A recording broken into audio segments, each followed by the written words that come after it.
Tabletop Spotlight, brought to you by Dragon's Lair Comics and Fantasy.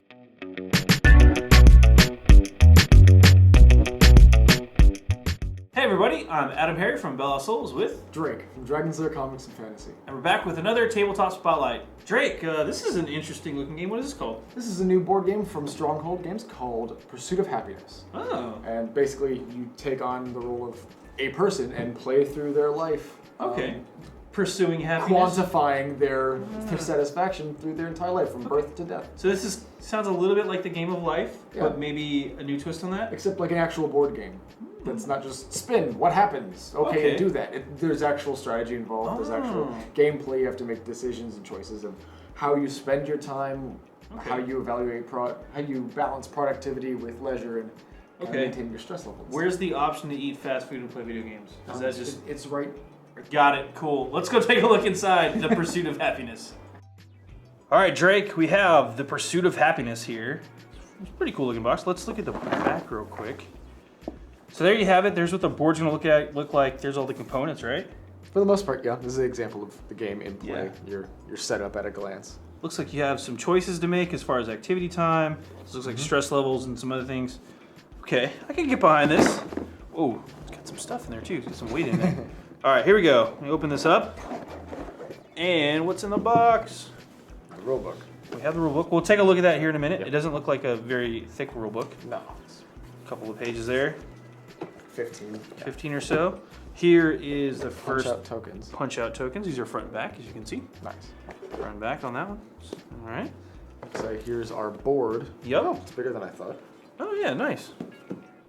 It's a fold-out. Looks like a multi-section fold-out. Oh, it's only 4 panels. Okay. 4 panels. It's still pretty big. It's almost like a double. We see our track, our score. Our score track that goes infinitely high. Well, let's start up at the top here. We've got different projects, apparently. We've got new items, activities. We have our job stuff down here. We have our partner for our relationship status. Yeah, and it looks like some of these have like meeple counters. So it looks like these guys only come into play like in a 4-player game, like or a 3 player, something like that. So that's okay. I get that. That makes sense. Yeah, and then up here at the top, kind of move this down a little bit. You can see here, we've got different stages of life, it looks like, from teen tracker all the way to old age here. And then you can kind of see these look like different activities you can do within the game. So we've got study, play, interact, take project, spend, temp job, get a job, start relationship, overtime. And then we've got rest and spent time, which I'm not sure what all that's going to be about, but we do have a stress kind of thing going on here. And long-term, short-term happiness. Specifically short-term happiness. I think this score is your probably your long-term, like overall kind of life satisfaction. Okay. This is like the now. Sweet. Well, let's keep going through the contents here. There's a lot more stuff going on. We've got plastic bags. I always like those. Orchestra baggies. Yeah, for all those. Exactly. We got some square blocks. Counters. Looks like got these kind of markers that are shaped like hourglasses, representing time. finality. You're gonna die. Yeah. We're all gonna die. We have a couple of different decks here. These look like different. This one's clear like the from the board, the item activity deck. There's the job deck, the project one. Yeah. We got your career probably. Looks like some cheat sheet cards too. Oh yeah, short-term. Yep. So yeah. Oh.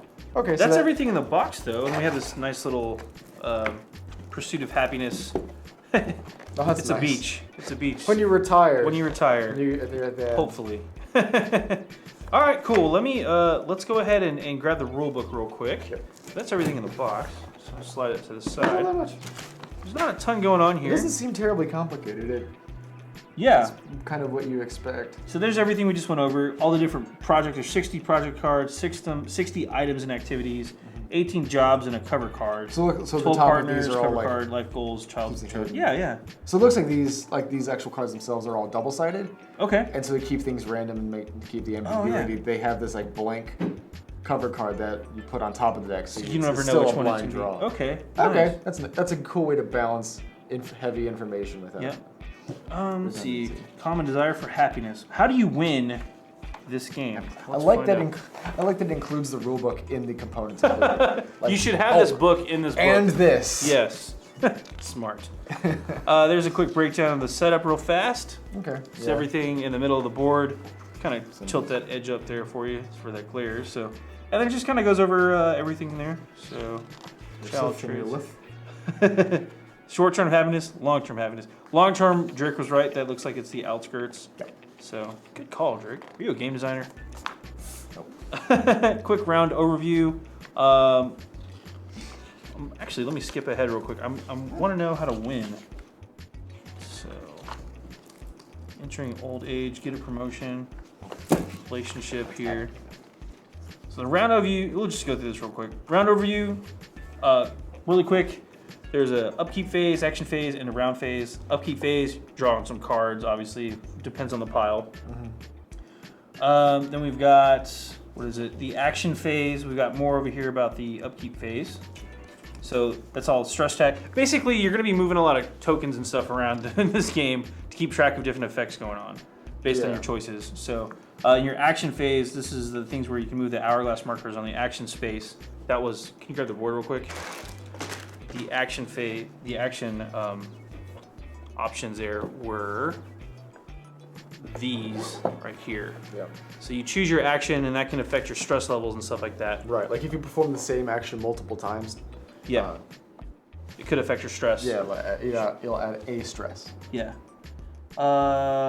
And then you get more hourglass markers. You eventually can run out of them, and then the play, you don't play anymore for that round. It goes to the next round. So you can actually, depending on how you quote spend your time, you can divide up between playing and doing overtime at a job or getting a new job and things like that. So how you spend your time can affect your stress levels and things like that. And it looks like that these kind of like life stages are your right. Those life stages up here. These are the turns, and it's like capped here. And then whoever has the highest of long-term happiness at the end is going to be the winner. But I'm betting your short-term happiness also affects your amount of actions you get and stuff like that. But we'll get to that. Looks like it determines who plays first. Whoever has the highest short-term gets to play first next time because they're optimistic and they have initiative or whatever. There you go. Yep, right there. Determine first player short-term happiness track. I like this game. It's intuitive. Yeah. Right? It's like, oh, it seems like this. Well, in fact, yes. There you go. So there's... Okay. Board actions real quick. Study, play, interact. And those are... they've got different things you can gain. So if you study, you gain 3 knowledge. Playing gains 3 creativity. Interaction gains 3 influence. And I'm assuming that you're probably going to use those. Oh wow! To do stuff like over here. So it is kind of worker placement, except rather than worker, it's your time and how you invest your time rather than invest your tangible resources like in other games. And I like these. Like you take a card and you have an option of how many points you want to score off of it based on how much you invest in it. And that affects your long-term happiness score, which is again the person with the most long-term happiness at the end of the game wins. So if you invest a lot of your resources that you gather from here into the cards that you play, the project cards, but any card can pay off. Well, and over here there's less options as what level of the play you're involved in, but right. Yeah, it's that's pretty cool. I like that the multi-tier approach to that. Like you can still draw a card and score it. You just may not get as many points if you. And you need the right resources. Whereas here you need, I think, talent and influence. Whereas over here you need knowledge and influence. Right. Or knowledge and talent? I guess. Play. There's also skill.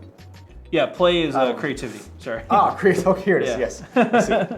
Pretty straightforward. Yeah, it kind of makes sense there. Spend, this lets you probably spend money. To like get items. Yep. Like a car. There you go. Or go to a concert. So it looks like you actually get money or some kind of currency that you can use to spend stuff, right?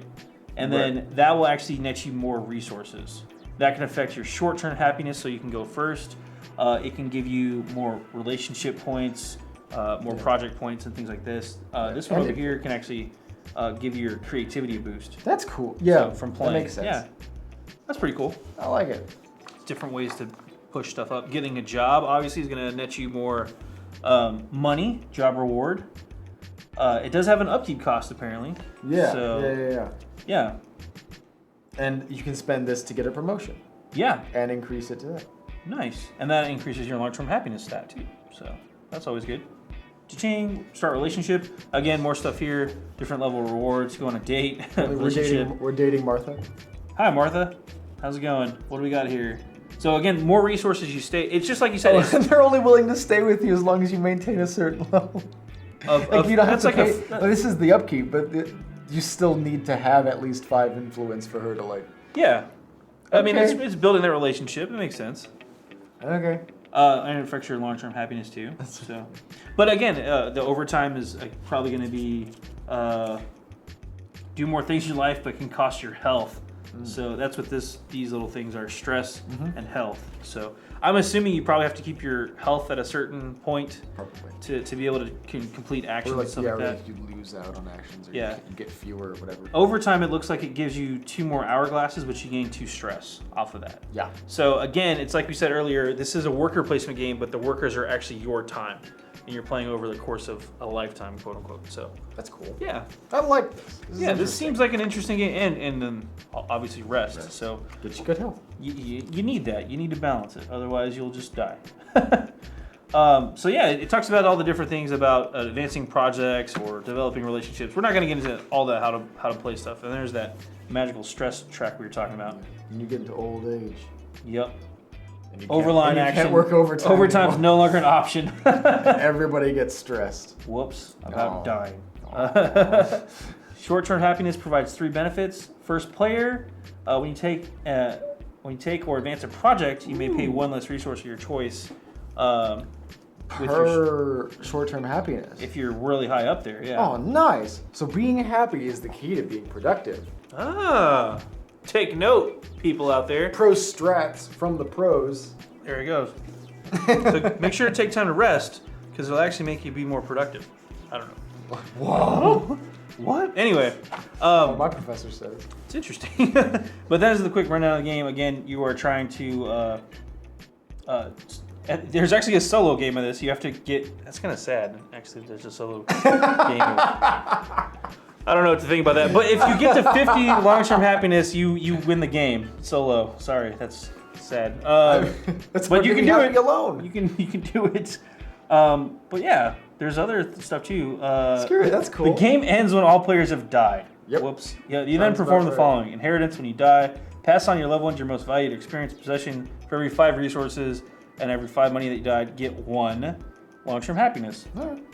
So, and then there's life goals too, but the winner of the game is the person with the most long-term happiness. So, congratulations, you had a great life. All right, so that's the basic rundown here. It's like the Sims board game. Yeah, it kind of is. Without cheats. No cheats. Hashtag motherload. Right? What was it, Rosebud? Wasn't that one of them? I remember motherload because it was $100,000. I think it was Rosebud was another one. That sounds right. But that was like old Extra school. Happiness? I think that was an old school cheat. I don't know. Anyway, back to the topic at hand. Back to board games, right? But yeah, this seems like a pretty neat little game. It's definitely more complicated than the game of life, where you're just spinning and moving on a track. But this game, choices. Yeah, multiple choices. How you want to spend your time, how you want to cultivate relationships, how you want to stay alive with food and money. That's nice. So yeah, go check it out. Let's hop out for a really quick recap. Well, that was Pursuit of Happiness. The Pursuit of Happiness, I should say. Pretty cool looking game from Stronghold Games and Artebia Games? Yeah. Sorry if I butchered that. Drake, let's run some numbers real quick. What's this one going to cost you? $59.95. Not too bad. It's a pretty good game. What you expect from like a moderately complex board game of this kind of size? It looked nice. The pieces were all Plus the replay value in here is going to be pretty high. And you can play solitaire. Which is still kind of sad. But anyway, you can do it. You can do it. If you just want to learn and like look. Yeah, that's why you play by yourself, to learn. That's 1 to 4 players, obviously. Yep. Playtime's about an hour and a half. Depending. And ages 12 and up. So, yeah, I guess 12 and up because it deals with an adult theme of death. So, kids don't need to worry about these things. It's a game. Everybody died. Anyway. Yeah, pretty neat little game. In stores right now. Is this a brand new or has been out for a little while? Yeah, this is new. Brand new. So go check it out. It's in stores right now. So this has been another Tabletop Spotlight. I'm AdamHarry from Bella Souls. I'm Drake with Dragons Lair Comics and Fantasy. Thanks again for watching. Have a good one. Tabletop Spotlight brought to you by Dragons Lair Comics and Fantasy. Thanks for watching.